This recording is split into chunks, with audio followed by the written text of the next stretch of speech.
બેડિયામાં જ દારૂ પકડાય છે એવું હકીકત નથી. ઉના તાલુકા અને ઉના શહેર અને ઉના તાલુકાના ગ્રામ્ય વિસ્તારમાં એવી જ રીતે ગીરગઢડા તાલુકાની અંદર વ્યાપક પ્રમાણમાં છેલ્લા વર્ષોની અંદર ખુલ્લમ ખુલ્લા બેફામ રીતે કોઈ પણ જાતના ભય વિના પોલીસની મદદથી, પોલીસની ભાગીદારીથી જે અસામાજિક પ્રવૃત્તિ કરનારા લોકો જે છે એ બેફામ બન્યા છે. અગાઉ સનકડામાં પકડાયેલું હતું, ઉમેદની અંદર પકડાયેલું હતું, આ બેડિયાની અંદર બીજી વાર પકડાયેલું જે છે. તો આ જે પકડાયેલા લોકો જે છે એની જો તમે ઇતિહાસ તપાસો તો એ તો એકના એક લોકો જ પકડાતા આવે છે.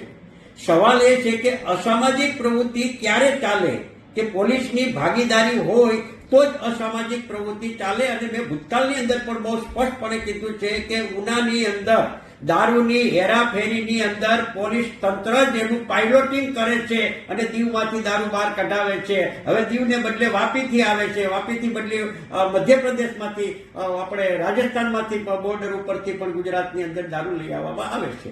અને આ દારૂ લઈ આવવા માટે થઈને હું કાયમી માટે રજૂઆત કરતો આવ્યો છું. વહીવટી તંત્રને કીધું છે, ગીર સોમનાથ જિલ્લાના એસપીને રૂબરૂ મળીને પણ મેં રજૂઆતો કરી છે કે ભાઈ આ અસામાજિક પ્રવૃત્તિ જે ચાલે છે એના મુખ્ય સૂત્રધાર કોણ છે, એની પાછળ કોનું બ્રેકગ્રાઉન્ડ છે કે આ લોકો જે વારંવાર જે પકડાય છે. આ પેલા ગીરગઢડા રોડ ઉપર એક જીનિંગ મિલના ગોડાઉનની અંદર મોટા જથ્થાની અંદર દારૂ પકડાયેલો હતો. તો એ જથ્થામાં જે વ્યક્તિનો દારૂ પકડાયેલો હતો એફઆઈઆર થઈ હતી, એ વ્યક્તિ કોણ છે, એ કોની સાથે સંકળાયેલા છે. આ દારૂ અને એફઆઈઆરમાં જે લોકોના નામો આવે છે એ લોકો કોની સાથે સંકળાયેલા છે, એના ગોડફાધર કોણ છે, એના મુખ્ય સૂત્રધાર કોણ છે, આ તપાસવાની જરૂરિયાત છે.